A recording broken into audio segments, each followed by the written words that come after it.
Halo sahabat belajar bersama, kita ketemu kembali dalam channel Belajar Bersama.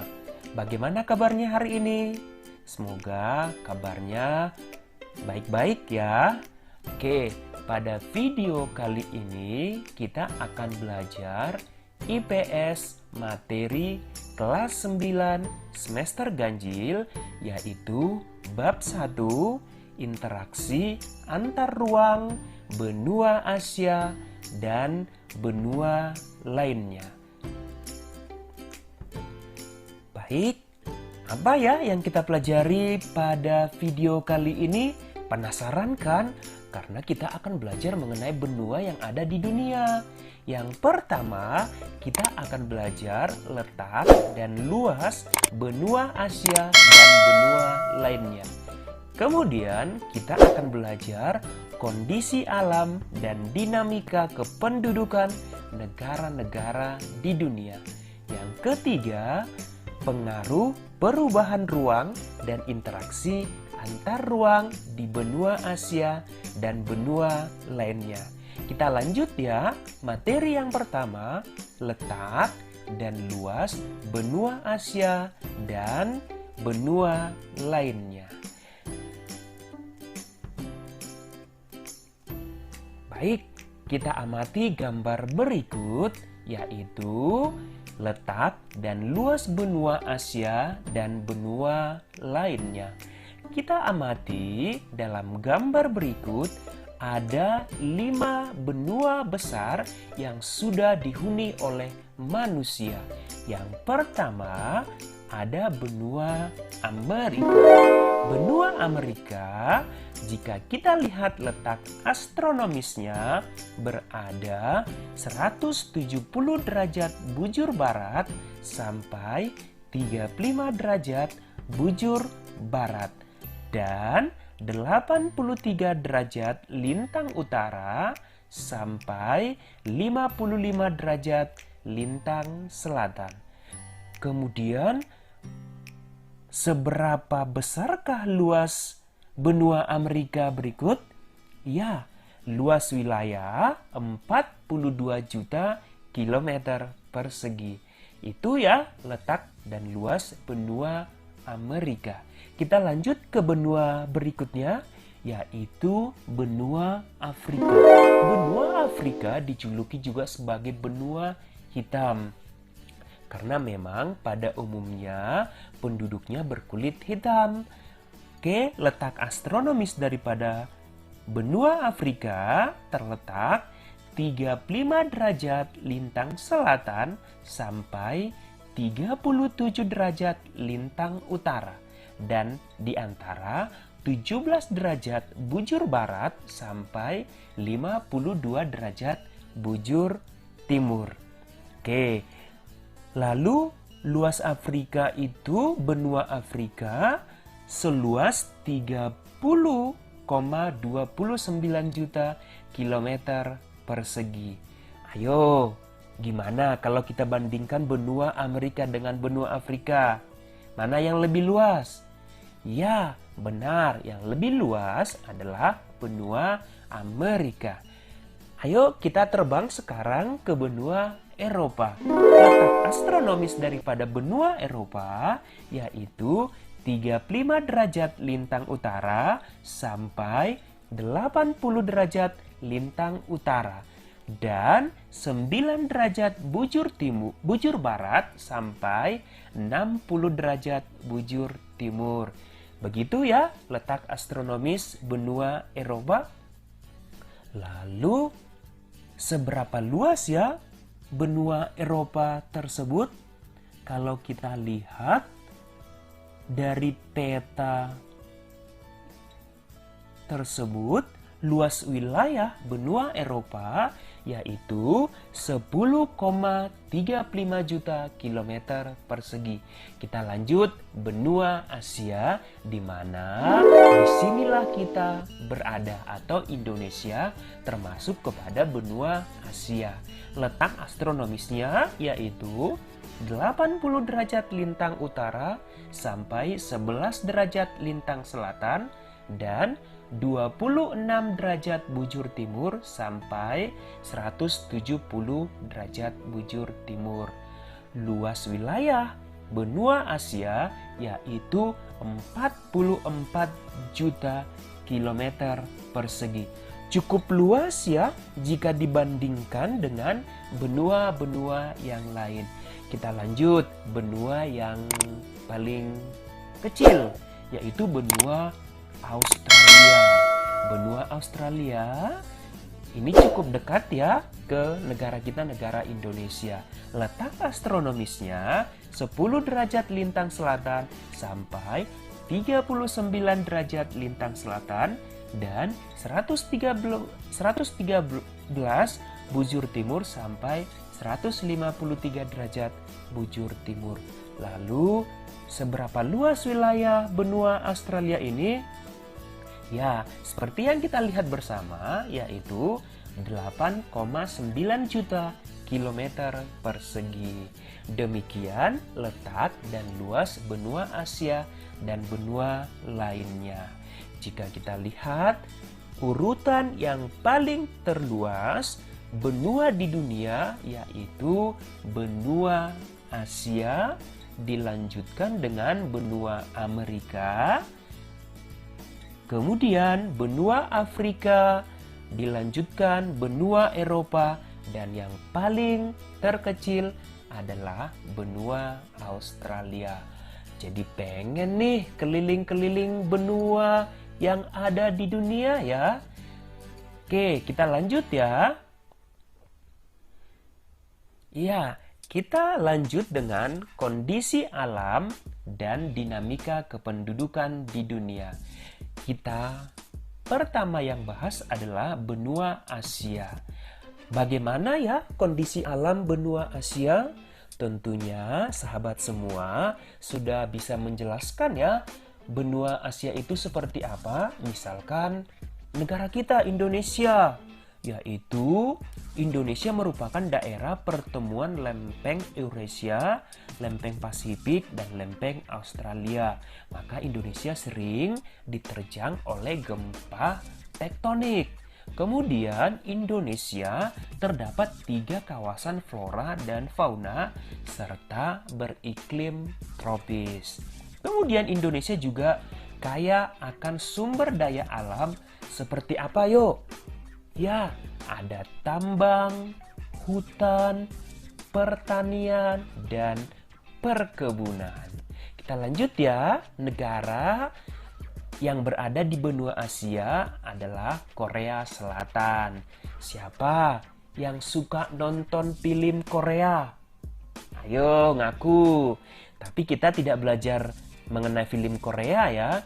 Yang kita pelajari adalah pada video ini kondisi alam Korea Selatan, yaitu terdapat titik tertinggi di Halasan dan pegunungan Taebak. Kemudian memiliki hutan tropis di sepanjang pantai selatan dan pulau Jeju. Iklimnya di sini sedang dengan 4 musim.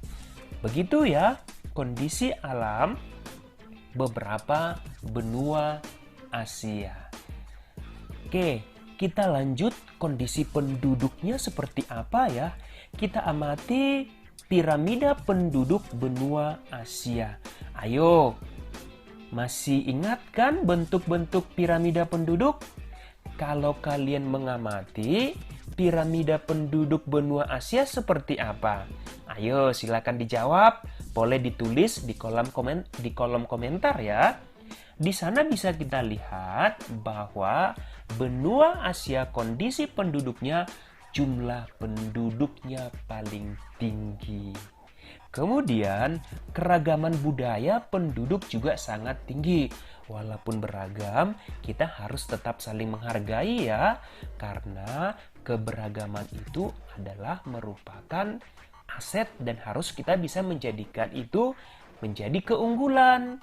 Kemudian, benua Asia kegiatan ekonomi penduduknya didominasi sektor pertanian dan sektor industri. Oke, kita lanjut bagaimana kondisi alam dan dinamika kependudukan di dunia, yaitu masuk atau kita terbang kepada benua Amerika. Ya, yang pertama yang kita bahas adalah Amerika Serikat. Seperti apa ya kondisi benua Amerika Serikat? Ya, di sana Amerika Serikat memiliki iklim sedang dengan 4 musim. Kemudian topografi sangat beragam seperti pegunungan, gurun, dataran rendah, dan yang menarik juga di sana ada gletser. Sahabat semua, masih ingat kan apa yang dimaksud dengan gletser?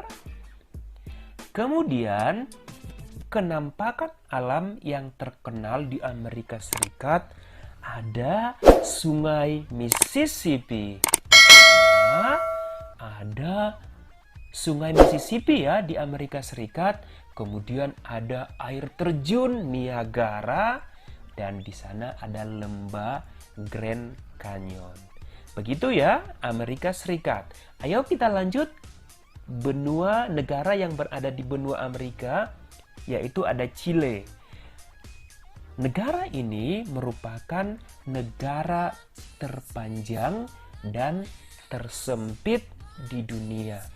Unik ya, terpanjang namun tersempit. Kemudian, kenampakan alam yang terkenal di negara ini yaitu Gurun Atacama. 2/3 bagian utara negara ini terletak di atas lempeng Nazca.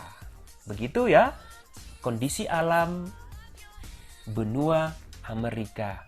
Masih tetap semangat ya. Kita lanjut kepada dinamika kependudukan di benua Amerika. Kita lihat ada 2 negara di sini, negara Amerika Utara dan Amerika Selatan. Kita amati ya bagaimana bentuk piramida penduduk di sana. Kita pertama lihat negara Amerika Utara. Di sana, di benua Amerika Utara ini didominasi oleh negara-negara maju seperti Amerika Serikat dan Kanada. Kemudian kalau kita amati piramidanya juga laju pertumbuhan penduduknya rendah ya. Kemudian perkembangan teknologi juga sangat maju di Amerika Utara. Kemudian kita lanjut kepada Amerika Selatan. Yuk kita amati seperti apa kondisi kependudukannya. Apakah ini piramida penduduk muda atau piramida penduduk tua? Ya, kalian benar. Ini hampir mirip seperti piramida penduduk muda ya. Di mana di Amerika Selatan kegiatan ekonomi kependudukannya didominasi oleh sektor pertanian. Hampir mirip ya kondisi kependudukan di Indonesia atau di benua Asia. Kemudian dikenal sebagai wilayah Amerika Latin. Kondisi perekonomian beberapa negara relatif stabil. Oke, sekarang kita lanjut kepada benua hitam, yaitu benua Afrika. Yang pertama yang kita bahas kondisi alam negara Mesir. Negara Mesir terletak di kawasan Afrika Utara. Sebagian besar berada di daerah subtropis cenderung kering atau arid. Kemudian kalau Mesir ini dilewati oleh aliran sungai Nil dan terdapat pegunungan Sinai. Sebagian besar Mesir tertutup lapisan batuan gamping. Kita bahas kembali negara yang berada di benua Afrika yaitu Nigeria. Nigeria ini sama iklimnya dengan Indonesia, yaitu iklim apa yo? Ya, kalian benar, yaitu beriklim tropis. Nigeria terdapat kenampakan berupa gurun pasir, padang rumput, kemudian gunung batu, dan di sana ada juga rawa-rawa. Di Nigeria kita temukan Sungai Niger. Oke, kita lanjut kondisi kependudukan daripada negara atau negara-negara yang berada di benua Afrika. Wah, kita lihat piramida penduduk benua Afrika ini bagaimana kira-kira? Sangat tinggi ya angka kelahiran di sana. Jika kita lihat jumlah penduduk besar dengan tingkat pertumbuhan penduduk yang cukup tinggi. Kemudian persebaran penduduk juga tidak merata. Di benua Afrika juga banyak permasalahan penduduk berupa kesehatannya, perekonomiannya, dan tingkat pendidikan rendah. Jadi di benua Afrika tingkat pendidikannya masih sangat rendah ya, dan di sana tingkat kelahiran juga sangat tinggi. Kita lanjut ya, masih semangat ya. Sekarang kita terbang ke benua Eropa. Wah, benua Eropa ini cukup unik ya. Oke, kita lihat kondisi alam benua Eropa. Yang pertama kita bahas adalah negara Inggris. Ayo, siapa yang bercita-cita sekolah ke Inggris? Ya, pasti ada ya. Oke, di sini negara Inggris dipengaruhi arus laut panas yang sejuk dan basah. Kemudian Inggris juga daerah iklim subtropis. Inggris juga terletak di dangkalan Eropa sehingga menjadi pulau kontinental ya. Oke, kita lanjut negara yang berada di benua Eropa selanjutnya yaitu Prancis. Ayo, Prancis dijuluki sebagai kota apa yuk?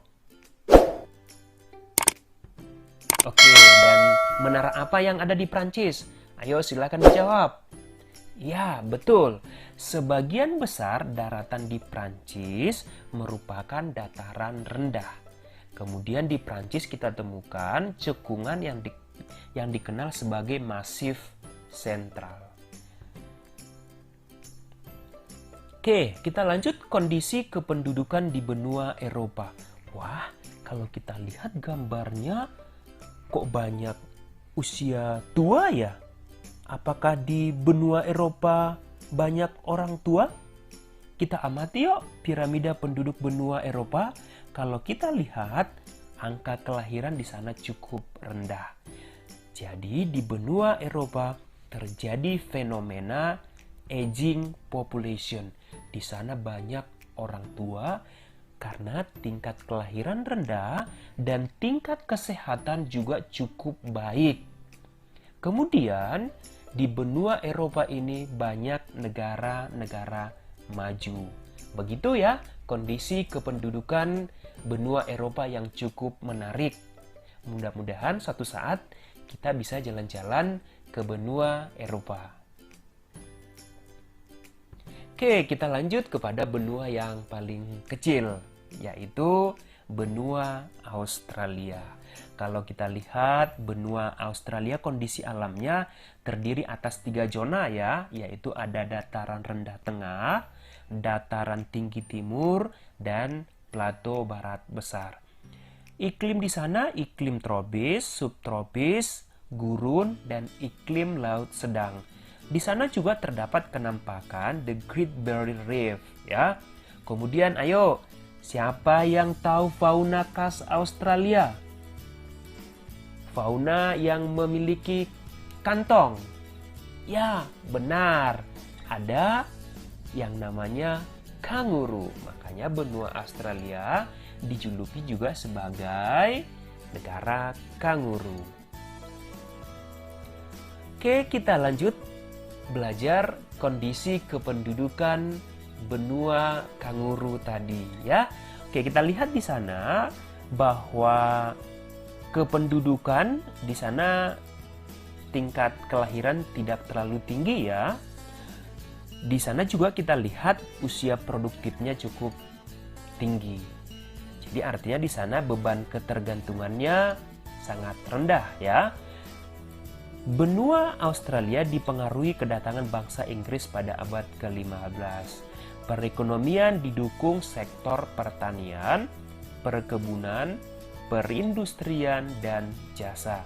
Kemudian tadi seperti yang dijelaskan bahwa di benua Australia pertumbuhan penduduk sangat lambat. Begitu ya kondisi alam dan kondisi kependudukan benua Australia. Oke, kita lihat di sini. Kita lanjut ya, bagaimana pengaruh perubahan ruang dan interaksi antar ruang di benua Asia dan benua lainnya. Yang pertama, pengaruh perubahan ruang yaitu faktor alam. Di sana terjadi yang namanya tsunami, terjadi juga banjir, gunung meletus, longsor, dan juga ada badai. Kemudian, pengaruh perubahan ruang terhadap aktivitas manusia yaitu pemanfaatan alam secara eksploitasi atau secara besar-besaran. Kemudian di sana juga penggunaan lahannya tidak seimbang.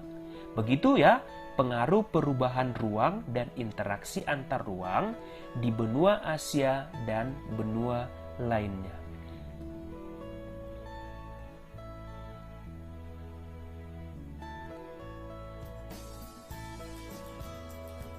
Oke, kita lanjut bagaimana pengaruh interaksi antar ruang benua-benua di dunia. Kita lihat dari bidang ekonomi. Di sana pengaruh interaksi antar ruang benua-benua yang ada di dunia, misalkan interaksi antara benua Amerika dengan benua Asia dengan benua Australia di bidang ekonomi, yaitu mendukung pertumbuhan ekonomi setiap negara yang melakukan interaksi. Kemudian juga di sana daya saing ekonomi meningkat, kualitas produk meningkat, peluang investasi juga semakin terbuka karena ada interaksi antar benua-benua di dunia. Lalu bagaimana ya pengaruh interaksi antar ruang benua-benua di dunia dalam bidang sosial budaya? Misalkan penduduk Amerika melakukan interaksi ke Asia. Penduduk Australia melakukan interaksi ke benua Eropa. Bagaimana ya pengaruhnya? Ya, bisa kita lihat sektor pariwisata menjadi sektor yang menjanjikan. Kedua, tentunya pengaruh budaya barat dapat merusak budaya asli. Jadi untuk ini perlu alat untuk memfilter ya. Tidak harus semuanya budaya-budaya barat harus kita tiru. Kemudian dengan adanya interaksi antar ruang benua-benua di dunia, ini menurunkan kesenjangan sosial. Kemudian juga dengan datangnya penduduk dari Amerika, Eropa, Australia ke Indonesia, itu menjadikan budaya kita menjadi kebanggaan negara Indonesia. Begitu juga dengan negara-negara yang lain. Oke, kita lanjut. Bagaimana pengaruh interaksi antar ruang benua-benua di dunia di bidang politik? Ya, dengan adanya interaksi antar ruang benua-benua di dunia, ada potensi saling mempengaruhi antar negara. Kemudian tingkat kepercayaan antar negara makin membaik dengan adanya interaksi tersebut. Kemudian menghilangkan kesenjangan antara negara maju dan negara berkembang. Tentunya juga dengan adanya interaksi antar ruang benua-benua di dunia bisa juga memicu konflik di perbatasan. Begitu ya pengaruh interaksi antar ruang dalam bidang politik. Ayo kita lanjut. Pengaruh interaksi antar ruang dalam bidang pendidikan. Kita lihat ya. Yang pertama, dengan adanya interaksi antar ruang benua-benua di dunia, taraf pendidikan meningkat. Ya, tentunya. Kedua, angka melek huruf meningkat juga, khususnya negara-negara berkembang ya. Kemudian, teknologi merambah ke berbagai penjuru dunia. Kemudian pengaruh yang berikutnya dalam bidang pendidikan yaitu ilmu pengetahuan dan teknologi juga akan semakin berkembang. Cukup menarik ya, pengaruh interaksi antar ruang benua-benua di dunia.